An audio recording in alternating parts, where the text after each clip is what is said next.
जय हिंद। एक महिला एसपी जब सड़क पर ड्यूटी दे रहे 3 सिपाहियों से सवाल करती है, तभी अचानक से ये तीनों एक और व्यक्ति को अपने साथ मिलाकर एसपी पर हमला कर देते हैं। अब एसपी साहब पर ये तीनों मिलकर कार चढ़ा रहे हैं। पहला दूसरे को बोल रहा है कि आज इस एसपी को नहीं छोड़ना, इसको कुचल डालो, इसको दूसरी दुनिया में पहुंचा दो।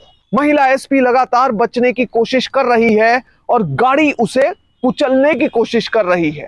200 मीटर तक महिला एसपी को लगातार गाड़ी के आगे कुचलने की कोशिश की गई, उसे धकेला गया। जब वो कुचली नहीं गई तो उसके बाद उसे सिर पर मारकर जान लेने की कोशिश की गई। इस पूरी तस्वीर को जो भी कोई देख रहा था उसे ऐसा लगा कि शायद कोई फिल्म की शूटिंग चल रही है। जो लोग जान भी रहे थे उन्होंने भी आगे बढ़कर मदद करने की कोशिश नहीं की, क्योंकि उन्हें भी डर लग रहा था पूरी तस्वीर देखकर। इस पूरे केस के बारे में बात करेंगे, पर सबसे पहले आपसे अपील कि आप बड़ी संख्या में हमारे वीडियोस को देख रहे हैं पर चैनल सब्सक्राइब नहीं कर रहे। अगर आप इस चैनल को देख रहे हैं तो फौरन चैनल को सब्सक्राइब कीजिए, बेल नोटिफिकेशन ऑन कीजिए, वीडियो को ज्यादा से ज्यादा शेयर करें और इसके साथ ही अपना कमेंट देना ना भूलें।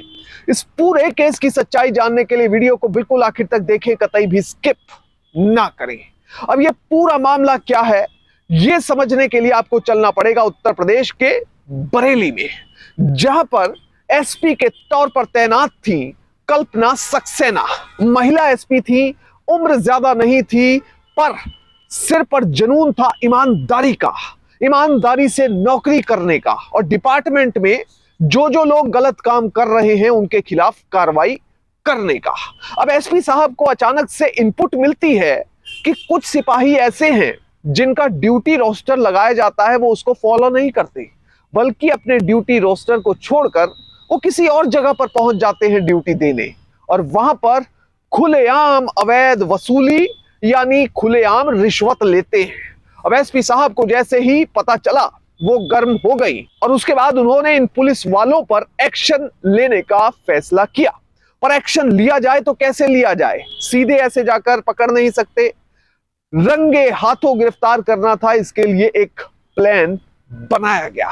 2 सितंबर का दिन था। बरेली कैंट में शाहजहांपुर बरेली रोड के पास एक मजार है, वहां पर 3 पुलिस वालों की ड्यूटी लगी हुई थी। पहले का नाम रविंद्र, दूसरे का नाम रावेंद्र और तीसरे का नाम मनोज। उनके साथ ही सादे कपड़ों में एक और शख्स खड़ा हुआ था, धर्मेंद्र। अब ये चारों लोग कुछ ऐसा कर रहे थे जिस वजह से दिल्ली लखनऊ नेशनल हाईवे पर कथित तौर पर पूरा जाम लग गया। अब हो ये रहा था कि रविंद्र, रावेंद्र और मनोज, जो तीनों पुलिस वाले थे, वो सड़क पर चल रहे ट्रकों को रोक रहे थे, और धर्मेंद्र नाम का जो चौथा शख्स था जो सादे कपड़ों में था, वो ट्रक वालों के पास जाता, उनसे पैसे लेता और फिर उन्हें आगे बढ़ने देता। अब एक एक करके ट्रकों को आगे जाने दिया जा रहा था, पर ट्रैफिक तो लाखों की संख्या में आ रहा था। इस वजह से हाईवे पर जाम लग गया और एसपी साहब काफी देर से ये सब कुछ देख रही थी।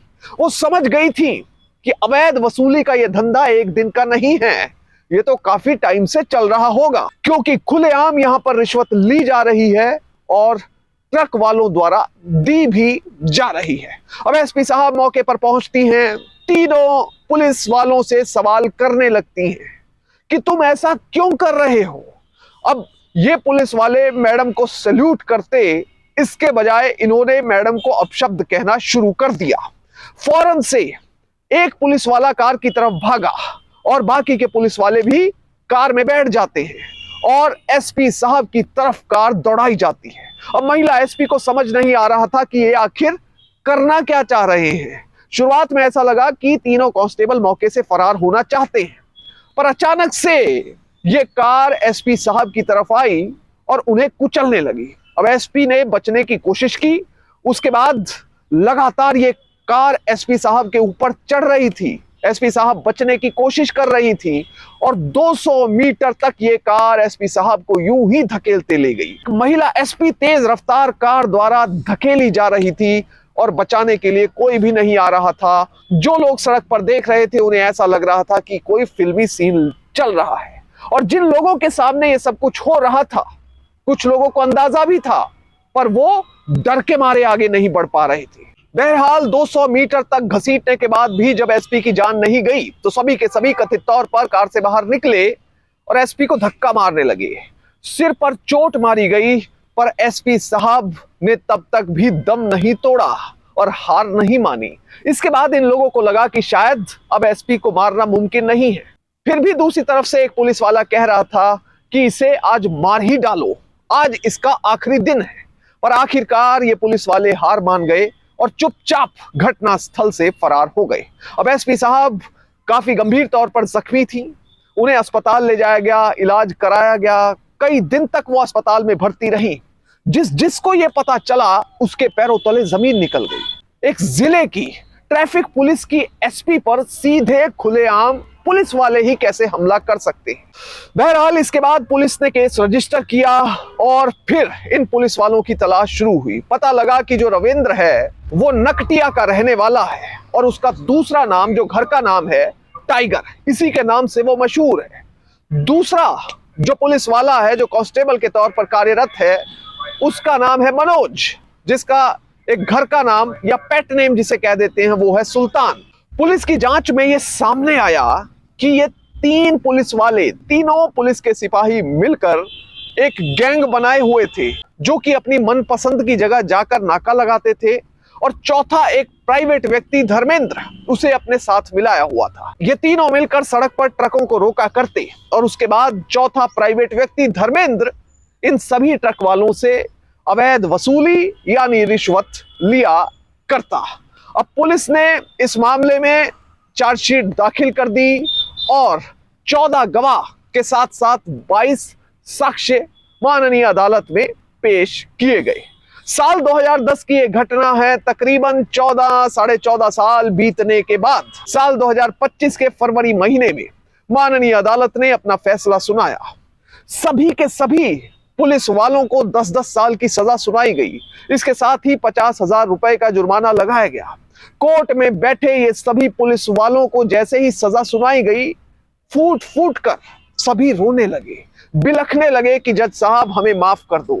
पर न्याय देर से हो सकता है, पर न्याय एक ना एक दिन होता जरूर है। पर इस मामले में एक चीज जरूर नेगेटिव रही, वो ये थी कि जो भ्रष्टाचार का मामला था, जिस वजह से एसपी साहब वहां कार्रवाई करने गई थी, वो मामला अदालत में साबित नहीं हो सका। पर यह जरूर साबित हो गया कि इन तीनों चारों ने मिलकर एसपी साहब को कुचलने की कोशिश की थी।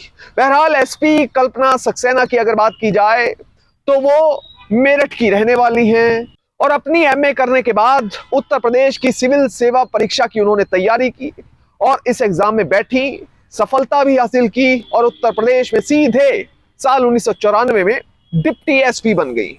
जिसके बाद साल 2010 में वो आईपीएस के तौर पर प्रमोट हुई। जो सिविल सेवा के स्टेट के अधिकारी होते हैं उन्हें कुछ टाइम फ्रेम के बाद आईपीएस में, आईएएस में प्रमोट कर दिया जाता है। तो तकरीबन 16 साल की नौकरी के बाद साल 2010 में वो आईपीएस में प्रमोट हुई। इस समय वो पुलिस में डीआईजी के पद पर तैनात हैं और एडिशनल सीपी हैं गाजियाबाद की। कल्पना सक्सेना नाम की इस महिला एसपी के साथ साल 2010 में जो कुछ हुआ, उसने एक तरह से सबको हिला कर रख दिया था। बहरहाल इस पूरे मामले से हमें सीख क्या मिलती है? हमें सीख सिर्फ और सिर्फ यही मिलती है कि कभी भी भ्रष्टाचार या अनैतिकता के रास्ते पर ना चले। हो सकता है कि न्याय मिलने में देरी हो, कानून के हाथ आप तक पहुंचने में देरी करें और उस समय तक ऐसा लगता है कि शायद हमें कोई नहीं देख रहा है। पर एक ना एक दिन, 6 महीने बाद, साल बाद, 5 साल बाद, 10 साल बाद, एक ना एक दिन कानून के हाथ भ्रष्टाचारी तक जरूर पहुंचते हैं। इसलिए हमेशा ईमानदारी और नैतिकता से अपना काम करें, अपने कर्तव्यों का निर्वहन करें और इस देश के विकास में अपना योगदान दें। जय हिंद।